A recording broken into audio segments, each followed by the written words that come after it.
मारता है 6 बार उस पत्थर को उठाता है, मारता है, पत्थर को उठाता है, मारता है और तसल्ली करता है कि उसने मार दिया उसको।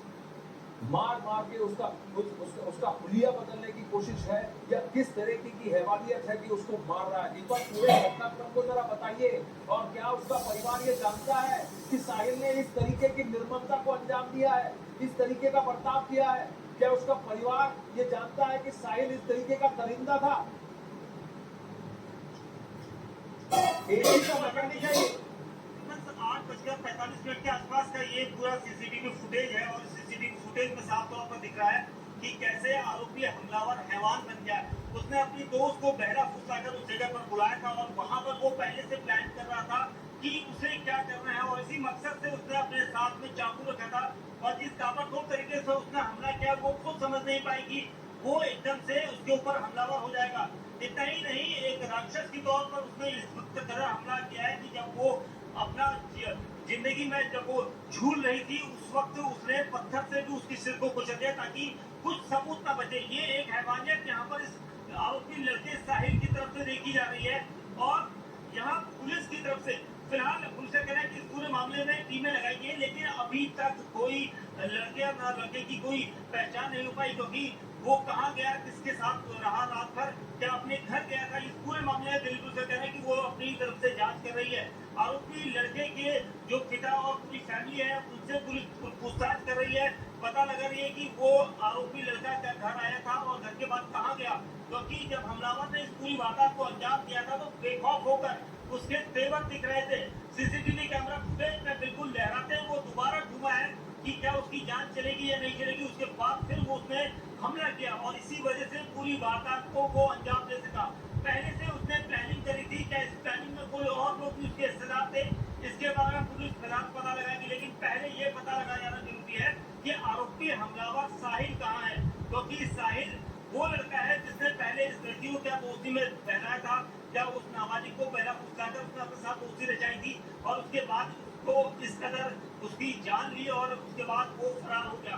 फिलहाल पुलिस का कहना है कि इस पूरे मामले में जांच कर रहे हैं आनंद और अभी तक क्योंकि लगभग 20 घंटे बीत चुके हैं और इस पूरी वारदात के बाद अभी भी कुछ ऐसा खुलासा नहीं हुआ। सबसे बड़ी बात है दीपक, इन सबको जो चश्मदीद थे, जो तमाशबीन थे, जो देख रहे थे कि वो पत्थर से मार रहा है, जो चाकू से घोप रहा है और फिर वहीं खड़े रहे या चुपचाप वहां से निकल के उनसे पूछने की आवश्यकता है। एक एक को गिन के सबकी तस्वीरें, सबके चेहरे दिख रहे हैं, एक एक को पकड़ के पूछने की जरूरत है। अगर तुम होते तो तुमको क्या, तुम चाहते कि सब लोग तमाशा देखते और जैसे कोई तुमको चाकू घोप रहा है? अगर ये तुम्हारी बहन होती, तुम्हारे घर का कोई होता, तुम्हारा परिचित होता, तुम चाहते कि इस तरह के क्राइम को अंजाम देते हैं। अफसोस की बात यह है उसके बाद ईंट मार कर उसकी हत्या कर दी गई। कितना बेरहमी से उसको मारा गया, ये सारा का सारा सीसीटीवी वीडियो फुटेज में कैप्चर हुआ है। और उस वीडियो में ये भी दिख रहा है कि जब वो लड़की चीख रही है, चिल्ला रही है, तो कई सारे आदमी और महिलाएं सड़क के पास से गुजर रहे हैं और कोई पलट के भी नहीं देख रहा। तो दिल्ली एक बहुत ही ज्यादा असुरक्षित जगह है महिलाओं के लिए और बच्चियों के लिए, और साथ में दिल्ली बहुत असंवेदनशील भी हो गई है। ये क्यों हो रहा है? मैं ये मानती हूँ कि आज दिल्ली में किसी को डर नहीं लगता। लोगों को लगता है कि वो किसी भी महिला के खिलाफ, किसी भी बच्ची के खिलाफ कुछ भी कर देंगे, घिनौना से घिनौना अपराध कर देंगे और कानून व्यवस्था और दिल्ली पुलिस उनका कुछ नहीं बिगाड़ पाएगी। इसको बदलने की जरूरत है। मेरी केंद्र सरकार से अपील है, तुरंत एक हाई लेवल कमेटी की मीटिंग बुलाए जिसमें देश के होम मिनिस्टर हो, क्योंकि दिल्ली पुलिस सीधे सीधे उन्हें रिपोर्ट करती है। एलजी साहब हो, मुख्यमंत्री हो, दिल्ली पुलिस कमिश्नर हो और दिल्ली महिला आयोग की अध्यक्ष हो। हर दिन दिल्ली महिला आयोग के पास कम से कम 6 रेप केसेस आ रहे हैं। लड़कियों को बुरी तरीके से मारा जा रहा है और ये कब तक चलता रहेगा? अगर अब कुछ नहीं करा गया तो लड़कियां ऐसे ही मरती रहेंगी।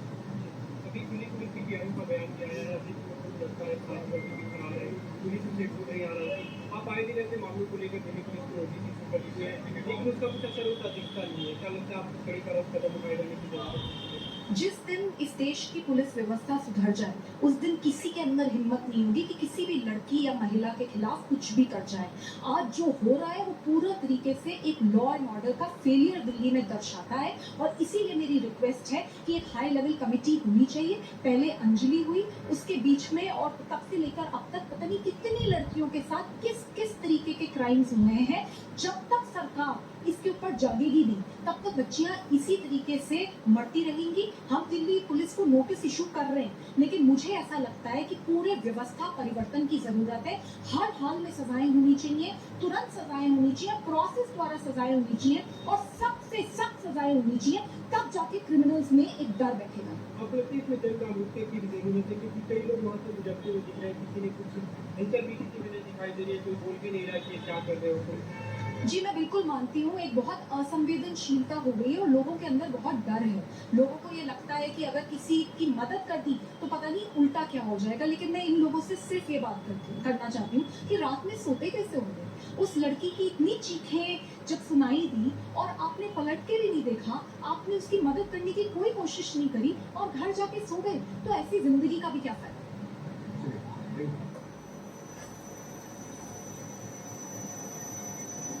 कांग्रेस प्रवक्ता राधिका खेड़ा जी इस वक्त हमारे साथ फोन लाइन पर जुड़ गई हैं।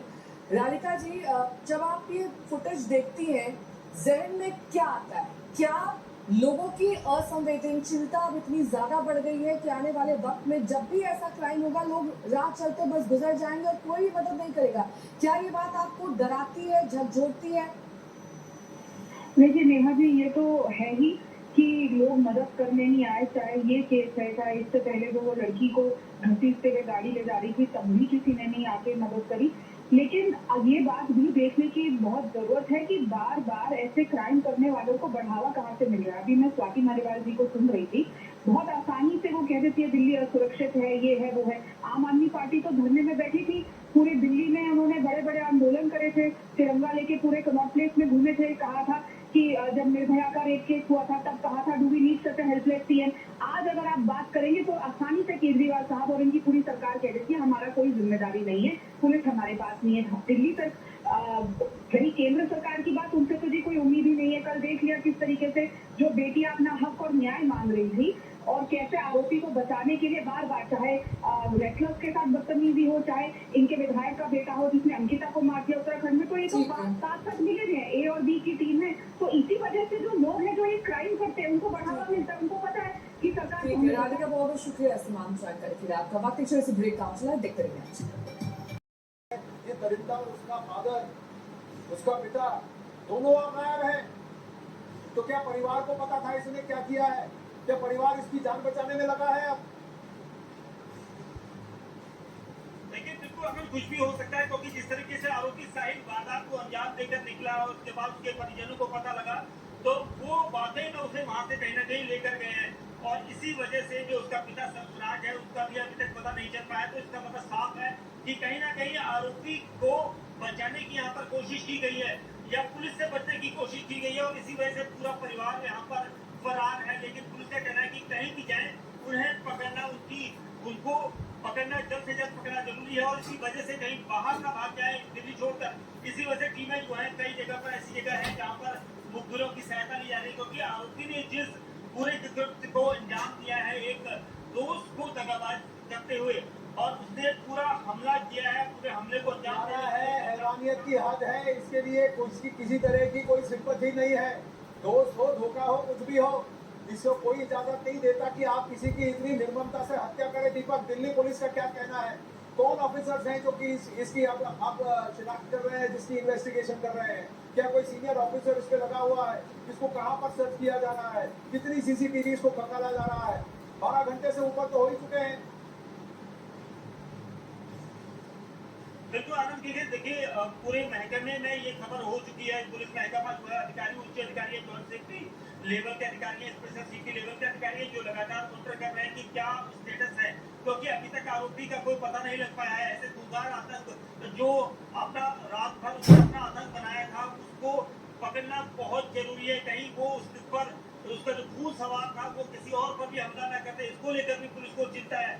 वही साथ ही उसके जो जानकार थे, जितने भी लोग आरोपी साहिल के संपर्क में थे, उन सभी को यहाँ पर हिरासत में लेने की कोशिश पुलिस कर रही है, क्योंकि जो उसके घर के लोग होंगे वो बताएंगे कि आखिर आरोपी हमलावर घर कितने बजे आया था, और आया था तो कितने बजे आया था, अगर नहीं आया था तो किसने उसे प्रोटेक्ट किया, कौन लोग उसको लेकर फरार हुए हैं, ये सारी जानकारी यहाँ पर लोग वहाँ खड़े होकर देख रहे हैं। मैं जितनी बार इन तस्वीरों को देख रहा हूँ, मुझे एक नया पहलू दिखता है। लोग वहाँ खड़े होकर देख रहे हैं। ये हरी टी शर्ट में एक, उसके बाद एक लाल टी शर्ट में व्यक्ति, हर देख रहा है कि कैसे मार रहा है, वो देख रहे हैं कैसे मार रहा है वो ये नहीं कर रहे हैं कि मैं जाके इसको रोकूंगा और इसको मारूंगा और इसको हटाऊंगा वहां से। ऐसी हैवानियत को वहां अंजाम देने नहीं दूंगा। ये किसी में नहीं है। औरतें भी जा रही हैं, बच्चे भी जा रहे हैं, उस तरफ भी लोग खड़े हुए हैं, यहाँ खड़े हुए हैं, पूरा समाज तमाशा देख रहा है, तमाशा। अब बताया जा रहा है कि आरोपी साहिल पहले से लड़की को जानता था, दोनों के बीच दोस्ती भी थी। दीपक बिष्ट इसकी बात कर चुके चल रहा हैं। है और एक्यूज्ड है उसको भी आइडेंटिफाई कर दिया गया है और जल्द ही हम उसको गिरफ्तार करने में कामयाब होंगे। अभी एक्टिव इन्वेस्टिगेशन में और इसके ऊपर अभी कमेंट करना उचित नहीं होगा, तो यही कह सकते हैं कि एक्टिव अभी एक्यूज आइडेंटिफाइड है और उसको अरेस्ट भी हम जल्दी करेंगे।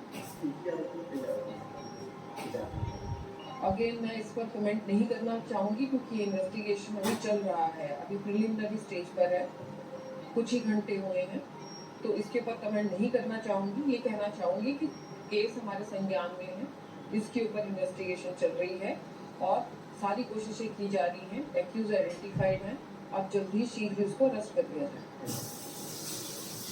तलवा कियारू दिल्ली पुलिस गैरी एक्यूज आइडेंटिफाई की तलाश जारी है। 12 घंटे से ऊपर हो चुके हैं, 16 घंटे से ऊपर हो चुके हैं, लेकिन पता नहीं ये कहाँ भागा है। सीना तान के भागा है, सीना तान के सबके सामने चल के भागा है ये, और वो कृत्य करके 20 बार चाकू घोंपकर 6 बार पत्थर से उसका सर फोड़कर उसका हुलिया पूरी तरह से खराब कर और ये तसल्ली कर कि वो मर चुकी है, वो सीना तान के वहां से चला गया। और दिल्ली पुलिस कहती है हमने शिनाख्त कर लिया, हमने पहचान कर ली कि कौन कहाँ है। 20 घंटे हो रहे हैं पर हम पता जरूर कर लेंगे, तब कीजिएगा। और क्या कीजिएगा, क्या कीजिएगा ऐसे हैवान का और उसके पिता का जो वो भी फरार है? क्या कीजिएगा इस समाज का जो पंगु है, जो तमाशबीन है? अब बताया जा रहा है कि आरोपी साहिल पहले से लड़की को जानता था, दोनों के बीच दोस्ती थी, दोनों के बीच किसी बात को लेकर झगड़ा हुआ, और जब लड़की अपने एक दोस्त के बेटे के बर्थडे पार्टी में जा रही थी तब आरोपी साहिल ने उस पर हमला कर दिया। हमले के बाद आरोपी साहिल फरार है, तलाश दिल्ली पुलिस शुरू कर चुकी है। लेकिन दीपक बिष्ट इस वक्त हमारे साथ है। दीपक, पहले से जान पहचान थी, आपने बताया वो किसी के पार्टी में जा रही थी, आपका कहना है कि साहिल उसे पहला फुसला कर वहां मिला, इस इरादे से मिला कि अगर वो मानी तो ठीक, नहीं मानी तो जान लेकर रहूंगा, तसल्ली कर रहूंगा कि वो अब जिंदा ना रहे इस पल के आगे, और सीना तान के वहां से निकल जाऊंगा। क्या दिल्ली में अब क्या ये खुली छूट है हैवानों को? दिल्ली में खुली छूट है हैवानों को कि मार के सीना तान के निकल जाएंगे? बिल्कुल आनंद, देखिए जिस तरह से उसने पूरी प्लानिंग करी थी, इसका मतलब साफ है कि वो घर से ही सोच कर आया था कि उसे उस नाबालिग के ऊपर हमला करना और ताबड़तोड़ हमला करना, और जिस तरीके से वो दरिंदगी दिखा रहा था उससे साफ है कि वो पूरा मन बनाया कर आया था कि उसने क्या करना है, और इसी वजह से अब उसका परिवार भी वहां तक खड़ा है, यानी परिवार को भी इसकी पूरी जानकारी रही होगी कि वो क्या करने जा रहा है। और इसी के साथ ही जो लोग वहां पर थे, क्योंकि जिस वक्त लड़की वहां पर आई है रात को 8:30 बजे के आसपास, तो उसके बाद से दोनों के बीच में झगड़ा हुआ है, तो नहीं लोगों ने उस वक्त झगड़े को रोकने की कोशिश की। जब उसने हमला किया है तो उसके बाद ताबड़तोड़ चाकू मारते हुए लोगों ने देखा है, लेकिन वो लोग जो कई बातें बनाने के लिए बिल्कुल तैयार हो जाएंगे, लेकिन कोई बचाने के लिए वहां पर नहीं आया, और इसी वजह से आरोपी हमलावर पूरी बात को जितने सीसीटीवी में दिख रहे हैं दीपक, एक एक को पकड़ के पूछने की जरूरत है। अगर तुम वहां होते तो क्या तुम यही चाहते कि लोग तुम्हारा तमाशा देखते, तुम्हारे ऊपर चाकू चल रहे होंगे, पत्थर गिर रहे होंगे, लोग तमाशा देखे, तुम चाहोगे यही हो? तुम्हारे जान पहचान का कोई हो, तुम्हारा परिचित हो, तुम्हारे घर की बेटी हो, बहू हो, तुम चाहोगे यही हो? तुम चाहोगे समाज यही करे जो तुमने किया है? तुम्हारी आत्मा तुम्हें नहीं कोसती कि तुमने एक नाबालिग, एक निर्दोष, एक निहत्थी लड़की को मरने दिया और देखते रहे तमाशा? ये प्रश्न सबसे पूछने की आवश्यकता है और उस परिवार से पूछने की आवश्यकता है कि तुमने कैसे हैवान को अपने घर में पनपते हुए देख लिया और उसको पनाह कैसे दे रहे हो? क्यों भाग रहे हो उसके साथ? क्यों रक्षा कर रहे हो उसकी? क्यों उसको पुलिस के हवाले नहीं कर रहे? बहुत बड़ा प्रश्न है। विचलित करने वाली ये तस्वीरें हैं, लेकिन झकझोर कर रख देती है, आत्मा रूह कांप जाती है। मैं दर्शकों से पूछना चाहूंगा, क्या हम और आप ऐसे ही हैं या हम इससे बेहतर हैं?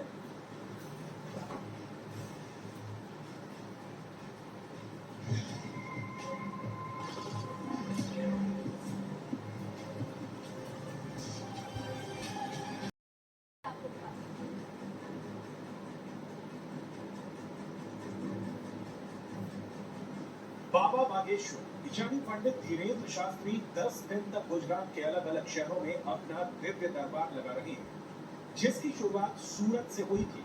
अब दरबार अहमदाबाद की जमीन पर लगेगा और अंत वडोदरा में होगा।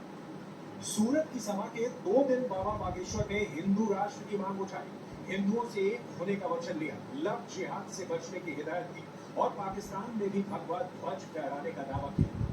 बाबा बागेश्वर की इन मांग पर तालियां भी बजी, जयकारे भी लगे और विवाद के सुर भी बुलंद हुए। धीरेन्द्र शास्त्री के हिंदू राष्ट्र की मांग पर देश 2 धड़ों में बढ़ता दिखा। एक वो जो उनके समर्थन में हाथ उठाए थे और दूसरे वो जो इसे हिंदुस्तान की संस्कृति के खिलाफ बता रहे थे। समाजवादी पार्टी से सांसद शफीकुर रहमान वर्क ने इस मांग का विरोध किया और इसे लोकतंत्र के खिलाफ बताया। ये ख्वाब है उनका, न बना है, न बनेगा, न इस वक्त बनेगा, न आइंदा बनेगा। कहना है कि हिंदू राष्ट्र हिंदुस्तान का है और रहेगा। नहीं, ये कभी नहीं होगा। यहाँ डेमोक्रेसी है, जमहूरियत है, प्रजातंत्र है और ये देश एकता से जुड़ा हुआ है। तो इसलिए इस देश की तरक्की इसलिए की हुई है कि ये नफरत फैला रखी है हिंदू मुस्लिम की। जब तक की नफरत दूर नहीं होगी तब तक देश तरक्की नहीं करेगा। शफीकुर रहमान का दावा है कि ये सोच महज सोच ही रह जाएगी, इससे ज्यादा कुछ भी नहीं। वहीं कांग्रेस नेता प्रणब झा इसे मुद्दों को भटकाने वाला बयान बता रहे हैं। उनकी सोच से हिंदू राष्ट्र की बजाय अगर महंगाई, बेरोजगारी जैसी परेशानियों को दूर किया जाए तो वो ज्यादा बेहतर होगा। बेरोजगारी, महंगाई है, आर्थिक असमानता है, सामाजिक सौहार्द की कमी है, ये समस्या है। और इस समस्याओं के बारे में बात हो, इस समस्याओं से निपटने की कि क्या तरीके हो सकते हैं, उस पर कारगर काम हो।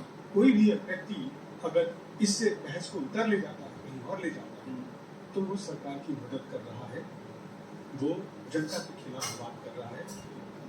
वहीं केरल के राज्यपाल आरिफ मोहम्मद खान से जब हिंदू राष्ट्र पर सवाल किया गया तो उन्होंने इसे बाबा बागेश्वर के मन की संतुष्टि बता दिया और कहा कि अगर उन्हें ये कहने से संतुष्टि मिलती है तो मिल ले।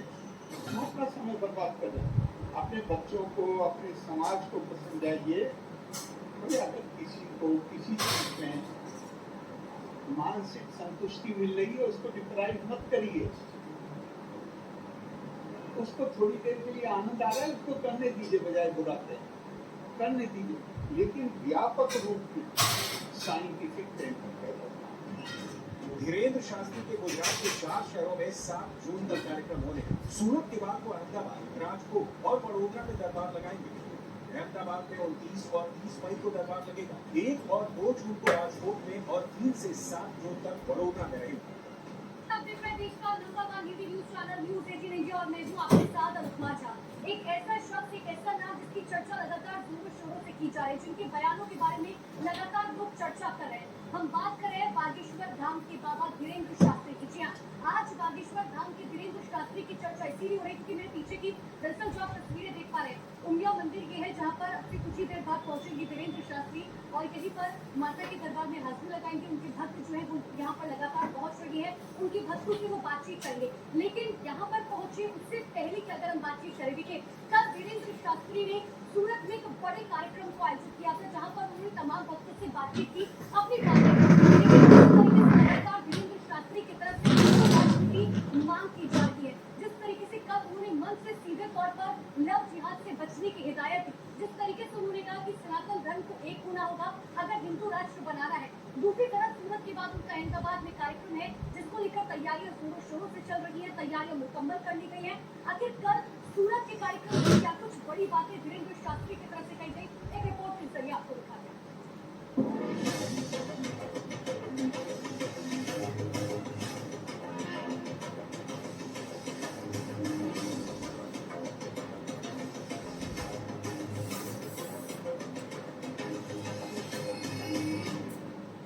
गुजरात के सूरत में 2 दिन तक बाबा बागेश्वर का दरबार सजा। लाखों का मजमा बाबा के दर्शन के लिए पहुंचा। रात से लेकर सुबह तक होटल के बाहर धीरेन्द्र शास्त्री की एक झलक पाने के लिए हजारों लोग कतार लगाए खड़े रहे। बाबा को सुनने का जुनून ऐसा कि लाखों लोगों की क्षमता वाला पंडाल भी कम पड़ने लगा। सूरत में दूसरे दिन लगे दिव्य दरबार में धीरेन्द्र शास्त्री ने लोगों से वचन दिया कि उन्हें दान नहीं, सनातन की सुरक्षा के लिए हिंदू राष्ट्र दे दो, उन्हें सिर्फ उसकी ही चाह है।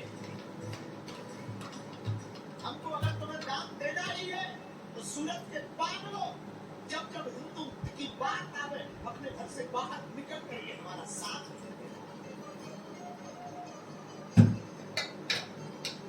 हमारे मन में एक ही कल्पना दिन रात है, कहला तो श्री हनुमान जी रहे, मन में एक ही कल्पना है, बस हमारा सनातन सुरक्षित और संरक्षित हो जाए, इसके बाद भले ही प्राण निकल जाए तो कोई दिक्कत नहीं। इस सभा में धीरेन्द्र शास्त्री ने अपने हिंदू राष्ट्र की मांग को ही नहीं दोहराया, बल्कि इस वजह को भी साफ किया कि आखिर सनातन को हिंदू राष्ट्र की जरूरत क्यों है, क्यों भारत को हिंदू राष्ट्र चाहिए। आपको तांत्रिकों के चक्कर में न पड़ना पड़े। हम चाहते हैं आपकी रामचरितमानस को कोई ना उखाड़े। हम चाहते हैं कि हमारी बेटियों को लव जिहाद के चक्कर में न पड़ना पड़े। इसलिए अपनी हर सभा में धीरेन्द्र शास्त्री ने हिंदुओं से एक होने की अपील की, फिर चाहे वो महाराष्ट्र हो, बिहार हो या फिर मध्य प्रदेश का दरबार। धीरेन्द्र शास्त्री ने यही दोहराया है, लेकिन सूरत की सभा में उन्होंने दावा कर दिया कि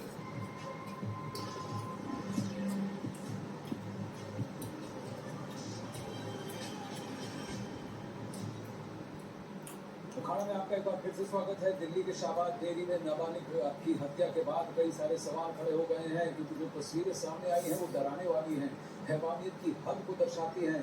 जिस तरह से लड़की की हत्या की गई उसने इंसानियत पर सवाल खड़े कर दिए हैं। लवीना इस वक्त हमारे साथ जुड़ गई है। लवीना, बताया जा रहा है कि साहिल जो हत्यारा है, आरोपी है, और उसका पिता सरफराज दोनों फरार हैं।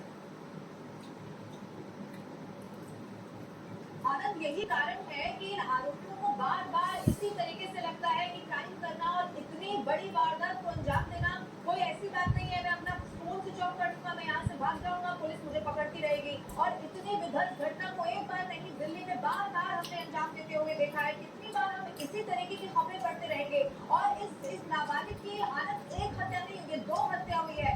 एक हत्या जरूर साहिल ने की है, इस आरोपी ने की है, लेकिन दूसरी हत्या उस समाज ने भी की है, उन लोगों ने भी की है जो वहाँ से गुजर रहे थे। हो सकता था कि उसकी जान बचाई जा सकती थी, क्योंकि ऐसा नहीं था कि उसके पास कोई बंदूक थी, अगर कोई वहाँ पर आता तो फायर कर देता।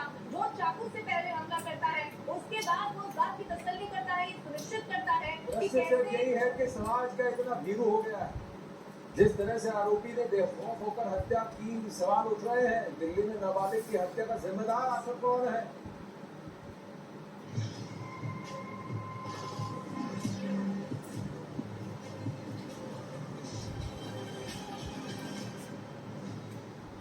एक हो चुका है। आप देख रहे हैं सनातन धर्म के लिए हमें ऐसा लग रहा, अब तक हम कहते थे कि हिंदुओं एक हो जाओ, लेकिन अब सूरत में लग रहा है कि हिंदू एक होकर के बैठ। क्या जात, क्या पाप, क्या अमीर, क्या गरीब, धन्य है आपकी श्रद्धा। हम तो गदगद हैं और सूरत का यह ऋण कभी नहीं चुकाएंगे।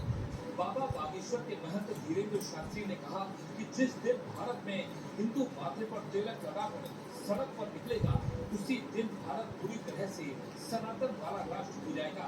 सूरत के लोगों से उन्होंने एक होने का भी वचन दिया।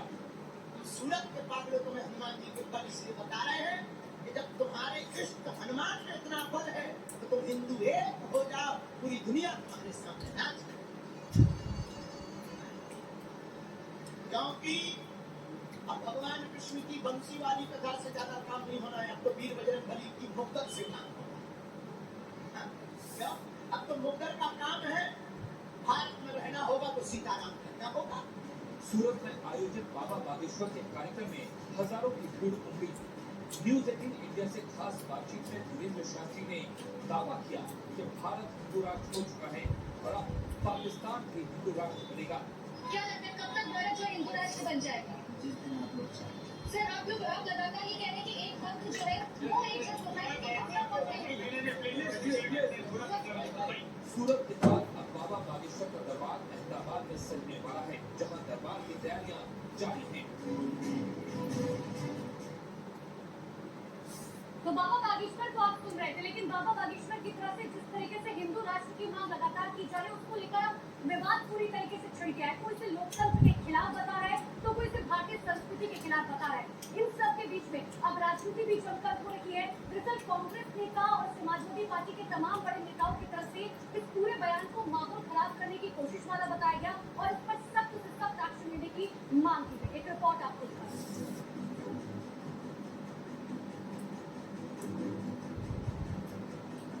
बाबा बागेश्वर यानी पंडित धीरेन्द्र शास्त्री 10 दिन तक गुजरात के अलग अलग शहरों में अपना दिव्य दरबार लगा रहे हैं, जिसकी शुरुआत सूरत से हुई थी। अब दरबार अहमदाबाद की जमीन पर लगेगा और अंत वडोदरा में होगा। सूरत की सभा के 2 दिन बाबा बागेश्वर ने हिंदू राष्ट्र की मांग उठाई, हिंदुओं से एक होने का वचन लिया, लव जिहाद से बचने की हिदायत दी और पाकिस्तान में भी भगवा ध्वज फहराने का दावा किया। बाबा बागेश्वर की इन मांग पर तालियां भी बजी, जयकारे भी लगे। करना था उस लिहाज से गई थी और वहां से लौट गई थी। इमीडिएटली कई टीम बना दी गई है डिस्ट्रिक्ट की। उसके बारे में पूरा इंफॉर्मेशन हम लोगों के पास है और बहुत जल्दी ही उसको हम पकड़ेंगे ही नहीं।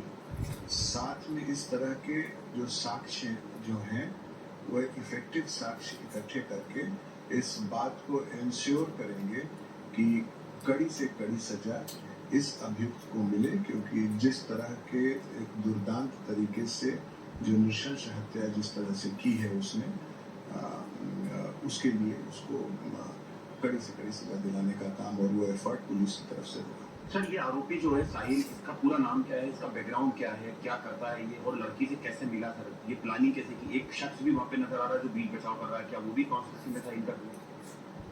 देखिए, ये सब बड़ा प्रीमेच्योर होगा इस सब बातों पे कोई कमेंट करना। जो एट फर्स्ट इंस्टेंस जो पता लगा है, तकरीबन 21 साल उम्र है इस एक्यूज्ड की, और ये कोई एसी या फ्रिज रिपेयर के काम में रहता है ये, और इस बच्ची से इसकी जान पहचान पहले थी। तो अब तक का जो ये क्रिप्टिक इन्फॉर्मेशन है वो ये हम लोगों के पास है, और बहुत जल्दी ही हम पकड़ेंगे और बहुत जल्दी ही बेस्ट एविडेंसेस कलेक्ट करके कड़ी से कड़ी सजा दिलाने की दिल्ली पुलिस की कवायद और मुहिम शुरू हो जाएगी। सुनने में यह भी आ रहा है कि सर जो फादर है सर उसका भी रोल है, शायद वो भी एक्सकॉन्टिंग, क्या परिवार के कोई हमने उन लोगों से हम बातचीत में हैं और हम लोग इकट्ठे काम कर रहे हैं। सर, सीसीटीवी आपने भी देखा है सर कि 20 बार चाकू मार रहा है, फिर 4 बार पत्थर मार रहा है लड़की के ऊपर, बहुत सारे लोग तमाशबीन बने हुए हैं, कोई चाहता है। अभी देखिए, अभी बड़ा फोकस इन्वेस्टिगेशन का रोल है कि सबसे पहले एक्यूज को पकड़ा जाए और उसे कानून के अंदर कुछ लीड मिली है सर लड़की को? हाँ, लीड्स हैं, पुलिस के पास लीड्स हैं, कई टीम बनी हुई है और इलाके में भी शांति व्यवस्था कायम करने का जो पुलिस का एफर्ट होता है वो भी है, और जल्दी ही हम पकड़ेंगे। शुक्रिया। तो ये थे दीपेंद्र पाठक, इस तरह सीपी लोनवर बता रहे हैं कि किस तरह से ये इस लड़की के हत्याकांड को अंजाम दिया गया है। आरोपी साहिल जो है उसकी तलाश में दिल्ली पुलिस की कई टीमें गठित कर दी गई हैं। सीसीटीवी फुटेज के आधार पर उसकी तलाश की जा रही है।